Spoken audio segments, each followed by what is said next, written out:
Hi friends, இன்னைக்கு ரொம்பவே டேஸ்டியான குழந்தைங்களுக்கு ரொம்ப பிடிச்ச கேக் ரெசிபி தாங்க பார்க்க போறோம். முட்டை சேர்க்காம, மைதா மாவு சேர்க்காம, ஓவன் யூஸ் பண்ணாம, பீட்டர் யூஸ் பண்ணாம ரொம்பவே சூப்பராகவும் சிம்பிளாகவும் வீட்டில் கேஸ்லயே செஞ்சிடலாம். ரொம்ப சாஃப்டாகவும் ஃப்ளஃபியாகவும் வருங்க. கண்டிப்பா இந்த மாதிரி மெத்தட்ல ஒரு டைம் கேக்கை செஞ்சு பாருங்க. கடையில திருப்பி வாங்கவே மாட்டீங்க. நல்ல சாஃப்டா இருக்கும். இந்த டேஸ்டியான மார்பிள் கேக்கை எப்படி செய்யறதுன்னு பார்க்கலாம். மிக்ஸி ஜார்ல அரை கப் சர்க்கரை சேர்த்துக்கலாங்க. எந்த கப்ல சர்க்கரை அளந்தீங்களோ அதே கப்ல அரை கப் அளவுக்கு தயிர் சேர்த்துக்கலாம். நான் யூஸ் பண்ணியிருக்கிறது 250 ml கப்புங்க. 1/4 கப் அளவுக்கு ஆயில் சேர்த்துக்கலாம். ஃப்ளேவர் இல்லாத ஆயில் ஆட் பண்ணிக்கோங்க. நல்லா நைஸா அரைச்சு எடுத்துட்டு வந்துடலாம். இப்ப நல்லா இந்த மாதிரி ஸ்மூத்தா அரைச்சிட்டேன். பார்க்கவே இந்த மாதிரி சில்கி கன்சிஸ்டன்சில இருக்கும். சப்போஸ் நீங்க முட்டை சேர்த்து கேக் செய்யற மாதிரி இருந்தா தயிருக்கு பதிலாக 2 முட்டை சேர்த்துக்கோங்க. இப்ப நம்ம அரைச்ச பேட்டரை இந்த பவுலுக்கு டிரான்ஸ்ஃபர் பண்ணிக்கிறேன். மாத்திட்டு இதுலயே ஜல்லடை வச்சு 1 கப் அளவுக்கு கோதுமை மாவு சேர்த்துக்கலாம். நீங்க மைதா மாவை ஆட் பண்ணி செய்யறதுனாலும் செஞ்சுக்கலாம். ஹெல்த்தியா இருக்கிறதுக்காக நான் இன்னைக்கு கோதுமை மாவு சேர்த்திருக்கேன். 2 டேபிள் ஸ்பூன் மில்க் பவுடர் சேர்த்துக்கலாங்க. பால் பவுடர் சேர்க்கறனால கேக்கு நல்ல டேஸ்டா இருக்கும். 1 teaspoon baking powder, 1/4 teaspoon baking soda, 1 teaspoon vanilla powder சேர்த்துக்கிறேன். நீங்க வெனிலா எசன்ஸா இருந்தா மிக்சிலேயே தயிர் சேர்க்கும் போது ஆட் பண்ணிக்கோங்க. எல்லாத்தையும் சேர்த்து நல்லா சலிச்சு எடுத்துக்கலாம். கட்டி எதுவும் இல்லாத மாதிரி நல்லா சலிச்சுக்கலாங்க. இப்ப நம்ம மாவை நல்லா சலிச்சு எடுத்துட்டேன். இந்த மாதிரி விஸ்க் வச்சு நல்லா கலந்து விட்டுக்கிறேன். 1 டைரக்ஷன்லயே நல்லா ஸ்லோவா அப்படியே மிக்ஸ் பண்ணிக்கோங்க. இப்ப நம்ம சேர்த்திருக்கிற எல்லா பொருளையும் ஒன்னா இந்த மாதிரி மிக்ஸ் பண்ணிட்டேன். மாவு நல்லா திக்கா இருக்கு. நம்மளுக்கு கேக் மாவு ரிப்பன் கன்சிஸ்டன்சில இருக்கணுங்க. அதுக்காக கன்சிஸ்டன்சிக்காக 1/4 கப் அளவுக்கு பாலை கொஞ்சம் கொஞ்சமா சேர்த்துக்கலாம். ஒட்டுக்கா சேர்க்காம கொஞ்சம் கொஞ்சமா சேர்த்து நீங்க கலந்துக்கோங்க. காய்ச்சி ஆற வச்ச பால் யூஸ் பண்ணிக்கோங்க. ஃப்ரிட்ஜ்ல இருந்து எடுத்து யூஸ் பண்ண வேண்டாம். கேக்குக்கு ரூம் டெம்பரேச்சர்ல இருக்கிற மாதிரி திங்ஸ் தான் யூஸ் பண்ணணும். ஃப்ரிட்ஜ்ல இருந்து எடுத்து யூஸ் பண்ணீங்கன்னா கேக் நல்லா பொங்கி ஃப்ளஃபியா வராது.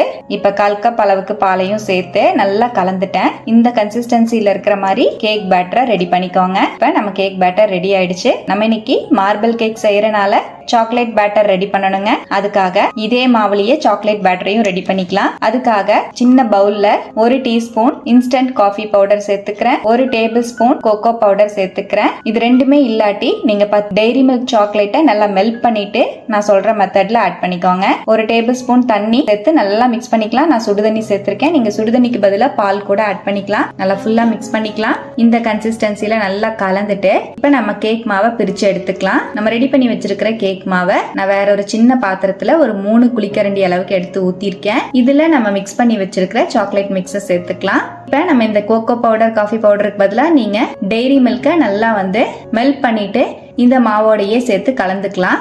இது நல்லா மிக்ஸ் பண்ணிட்டேன். இப்ப நம்ம சாக்லேட் கேக்குக்கு பேட்டர் ரெடி ஆயிடுச்சு. இப்ப நம்ம மார்பிள் கேக் ரெடி பண்ணிக்கலாங்க. நான் இந்த மாதிரி கேக் டின் எடுத்திருக்கேன். உள்ள பட்டர் ஷீட் போட்டு ஆயில் நல்லா கிரீஸ் பண்ணி வச்சிருக்கேன். 1 குழிக்கரண்டி அளவுக்கு வெனிலா பேட்டர் ஆட் பண்ணிக்கலாம். கொஞ்சமா சாக்லேட் மிக்ஸ் ஆட் பண்ணிக்கலாம். இந்த மாதிரி 1 குழிக்கரண்டி வெனிலா பேட்டர், குழிக்கரண்டி சாக்லேட் மிக்ஸ்ங்கிற மாதிரி அப்படியே ஊத்திட்டே வந்தீங்கன்னா அழகா உங்களுக்கு மார்பிள் டிசைன் வந்துடும். இப்ப நான் ஃபுல்லாவே இந்த மாதிரி ஊத்திட்டு ஸ்பூன் வச்சு இந்த மாதிரி டிசைன் போட்டுக்கிறேங்க. நீங்க அப்படியே கூட செஞ்சுக்கலாம். இல்ல இந்த மாதிரி டிசைன் போடும்போது பார்க்க அழகா இருக்கும்.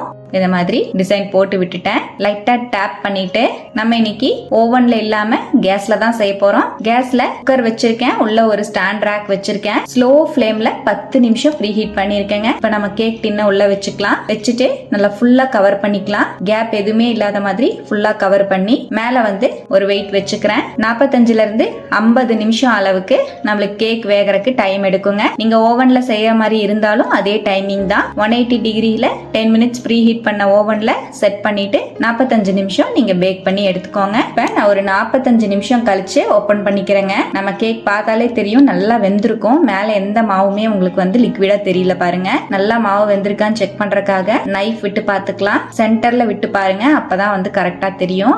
நம்ம மாவு நல்லா வெந்து வந்திருக்கு. கொஞ்சம் கூட ஒட்டல பாருங்க. கேக் ரெடி ஆயிடுச்சு. வெளியே எடுத்துக்கலாம். நல்லா சூப்பரா ஃப்ளஃபியா எவ்வளவு அழகா வந்திருக்குன்னு பாருங்க. டிமோல் பண்ணிக்கலாம். சூப்பரா வந்திருக்குங்க. கோதுமை மாவுல சேர்க்காம செம சூப்பரா ஃப்ளஃபியா சாஃப்டா வந்திருக்கு. இப்ப நம்ம கேக்க ரூம் டெம்பரேச்சருக்கு கூல் பண்ணிட்டு கட் பண்ணிக்கலாம். நல்லா ரூம் டெம்பரேச்சர் வந்துருச்சு. கேக்கை கட் பண்ணிக்கலாங்க. அவ்வளோதான், பீசஸ் போட்டுக்கலாம்.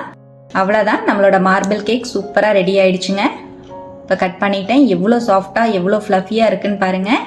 முட்டை சேர்க்காம மைதா சேர்க்காம ஓவனும் இல்லாமல் நம்ம சூப்பராக செஞ்சுருக்கோம். இதில் சர்க்கரை சேர்க்க உங்களுக்கு விருப்பம் இல்லைன்னா நீங்கள் நாட்டு சர்க்கரை கூட ஆட் பண்ணிக்கலாம். அவ்வளோதான், ரொம்பவே டேஸ்டி அண்ட் ஹெல்த்தியான குழந்தைங்களுக்கு பிடிச்ச சூப்பரான கேக் ரெசிபிங்க. செம சூப்பராக ரெடி ஆயிடுச்சு பாருங்கள். கேக்கை உங்களுக்கு பிச்சு காமிக்கும் போதே தெரியும் எவ்வளோ சாஃப்டாக இருக்குன்னு.